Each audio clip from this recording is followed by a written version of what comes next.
to all the viewers of Punta Cana homes. Get ready. Today we are hosting a special guest. Her name is Maria. No, don't worry. It's not Maria the hurricane, which already went away from the Dominican coast. Today we are talking with Maria Williams, one of the most respected real estate brokers from reliable Realty in Punta Cana. Hi Maria, how do you feel with such a hurricane-like name? Are there any correlations? It's funny you asked that because I was very mad when I found out they named this Hurricane Maria, and in 100 years it's only the third hurricane that's ever sideswiped the Punta Cana east coast of the Dominican Republic. So no, are there any correlations? The only correlation that I can think of is that I'm strong like a hurricane, very strong person, but that's the only correlation, trust me. I am Dominican and I can confirm the local people believe that our country was blessed by God. That is why many disasters do not affect it. Do you agree? Oh, I totally agree with that. In fact, even before you said that, Anna, that has been one of my speeches that I tell my clients when they're considering buying property here. I tell them, I said, the locals believe that the East Coast, Punta Cana, is a special place that is blessed by God, that it's got the kiss of God. And in fact, they believe that so much, they believe that God owns vacation property here on the East Coast. Yes, it is true. So yes, we do feel blessed, but there's also scientific reasons. I am a Christian myself, and I believe it wholeheartedly that if people come together and they pray and they all come together and they believe through faith, Maria, especially the name Maria, probably said, I better not mess around with God's territory. So who knows, maybe she did move. But there are scientific reasons why the hurricanes don't really affect the east coast of the Dominican Republic, Punta Cana specifically in Bávaro. And that is because of a unique situation geographically. Because Punta Cana is on a sharp point and Puerto Rico is only about 85 miles distance, their west coast from our east coast. When hurricanes are developing, what happens is they are attracted to landmass, but because of the atmospheric conditions, low pressures, high pressures, scientific reasons, hurricanes typically are going to start going north. They will sometimes go over Puerto Rico, but unfortunate for Puerto Rico, very unfortunate. I have family in Puerto Rico, so very unfortunate. But what it does is it breaks down the size of the hurricane for one thing. And then those jet streams that are around that sharp point, they start pulling the hurricane from the north and the south away from the east coast of the Dominican Republic. Additionally, we have a protective coral reef around the whole coast of the Dominican Republic. So we don't have to worry about those storm surges, that water coming in and flooding the whole area, because that protective coral reef is so strong that when it hits there, it really protects and keeps those water levels nice and low. So there's a lot of reasons why we believe that the east coast of the Dominican Republic, Punta Cana, is definitely blessed by God. And God maybe put these geographic, atmospheric, and all these other conditions in there. So there's a scientific reason, but I agree with you, Anna. I think that it definitely, Punta Cana is blessed by God.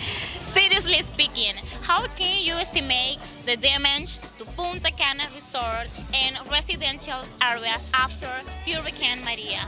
I know that you manage many properties. Have they been affected by this natural disaster?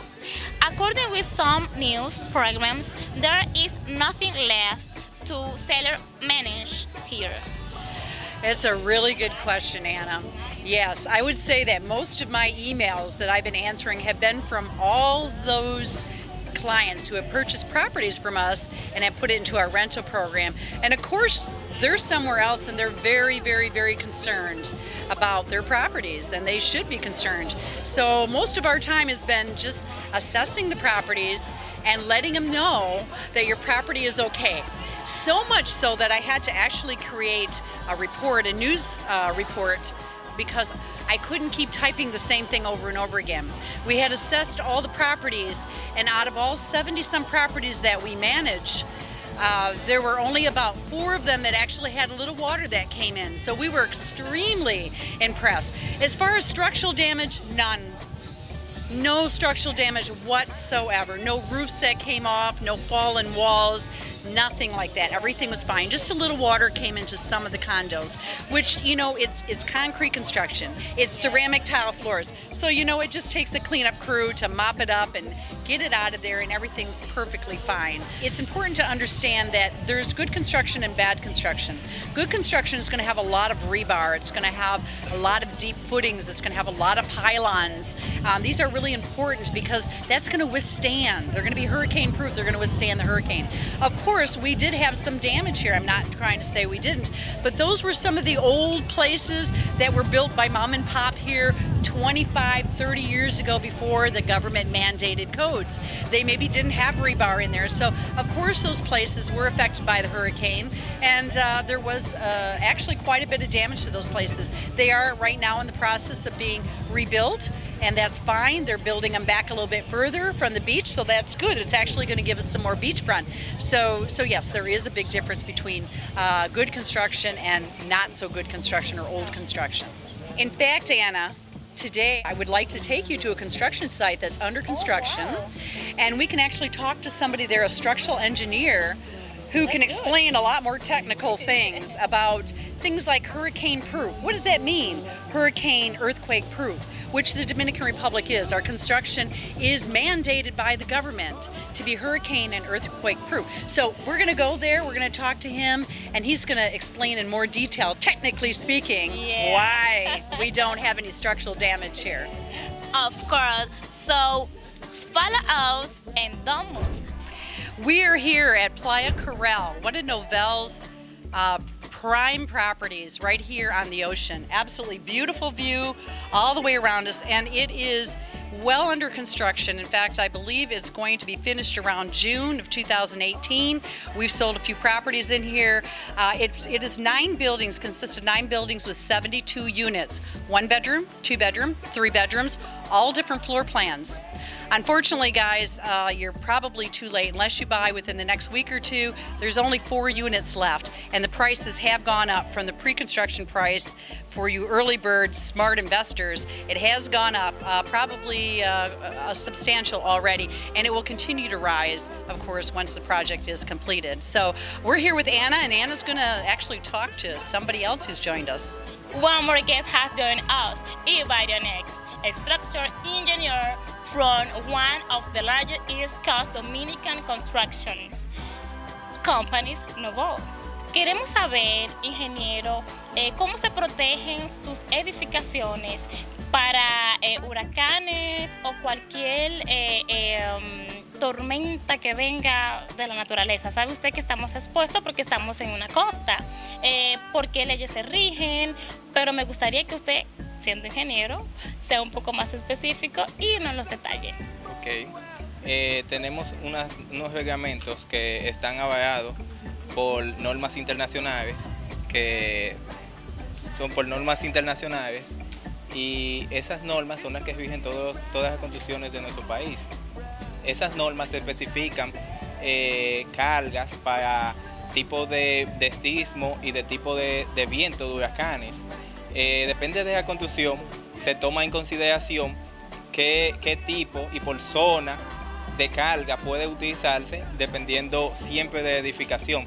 Regularmente las edificaciones que se construyen en este país son de hormigón armado, mampostería, prefabricado se usa un poco, se usa también de estructura de metálica en naves y así, pero las edificaciones en sí, en el tipo hotelero o de vivienda, son regularmente de mampostería y hormigón armado, lo cual se las hace muy pesadas, y en cosas de huracanes o en esa temporada ciclónica no nos vemos afectados o no se pueden ver daños considerables en ninguna edificación. Sí, cabe destacar que veo que este nuevo proyecto que está aquí estuvo antes de que viniera María, o sea, se estaba construyendo y veo que sigue igual, no veo que pasó ningún desastre. Exactamente, como tú puedes ver, no hay ningún daño a ninguna edificación que se pueda considerar estructural y casi ni estético, ¿te entiendes? O sea que podemos decir que las construcciones los materiales que usamos aquí para las construcciones y los códigos nos ayudan a que todas sean realmente resistentes. Esto también nos da el beneficio porque nuestro país tiene un clima cálido el año entero, entonces esas construcciones podemos hacerlas así, con esos materiales. En otros países sería muy difícil. When the Hurricane Maria was occurring, being a structural engineer, were you concerned at all about all the Novell construction sites going up right now, or did you sleep like a baby that night? Well, nobody slept like a baby, of course, but were you concerned at all about the structural integrity of any of the products or construction sites of Novell? Claro que sí, puedo dormir toda la noche porque todas las construcciones siempre se mantienen en óptimas condiciones, están o sea, tienen un nivel de protección muy fuerte, y tendría que ser que la madre naturaleza nos castigue con algo demasiado grande, porque en verdad la madre naturaleza lo puede todo, pero para todos los huracanes y sismos que se han registrado, las construcciones tienen un nivel de seguridad mucho más alto. Muchas gracias, ingeniero, por su aclaración. Así que si usted tenía miedo de venir e invertir aquí, pues ya sabe que aquí nos regimos por leyes y por normas antes de construir. María, how safe are real estate investment with properties under construction? Is it worth investing? Yes, there is an advantage to buying pre-construction or under construction, and that advantage is that you're buying early. And since we've taken the concern and the worry out that we're putting our name behind these developers, so all the people have to worry about then is which one are we going to choose, okay? They have that time, they can spread out to pay for the property, and so then it's just a matter of which property they're going to choose. So pre-construction, your prices are going to be much lower. Those are for the savvy investors. In fact, our savvy investors, they don't buy just one pre-construction property. If they know and they've worked with us and they know the developer and they have that experience with them, they're going to buy 2 or 3 or 4, or they'll buy a whole block of those Yes, they'll buy a whole block of those condominiums in a specific community. So the construction prices, the prices not construction price, but the prices are going to be lower when you buy early. As the construction is being completed, of course, the prices go higher. It's all in relation to the market, what the market is calling. In Punta Cana, for example, construction, pre-construction, and under construction sells so fast. To be honest with you, sometimes they can just launch it, they can break ground, and within 2 to 3 weeks, all 47 or 50 units are sold already.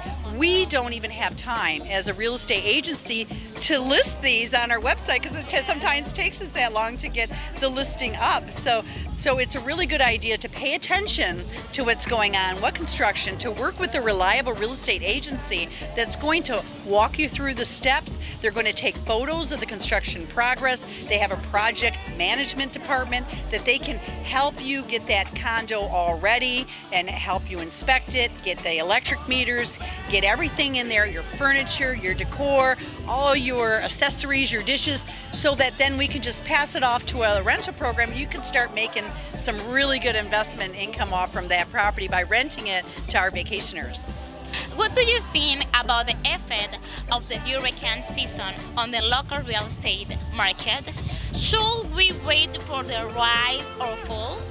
An interesting question and a good question, because if you're a savvy investor, actually purchasing during the hurricane seasons, which are really going to be around July to November, that's really going to be the best time to buy. The first reason is because, some people might be afraid to buy during that time, but savvy investors know that's when the prices are going to be lower during that time. And also because when most people are considering purchasing a property here, they're trying to do it at the same time that maybe they're vacationing here. And most people come during the high season, which is December through, say, April. Well, everybody's here then, and the prices are higher then. Everything's higher during high season. But if they come and they buy at lower season, prices actually go lower. You're going to see more of a flat market and a lower price. So savvy investors, if you're smart, savvy investor, you're going to want to buy during the months of, say, June to November. Okay, for those reasons, those 2 reasons. So today we learned a lot about Hurricane Maria from a very reliable source.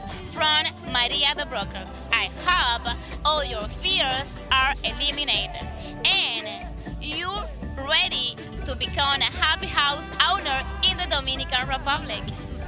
Thank you very much. It's been a pleasure to be on this episode, and I look forward to being on many more. Thank you.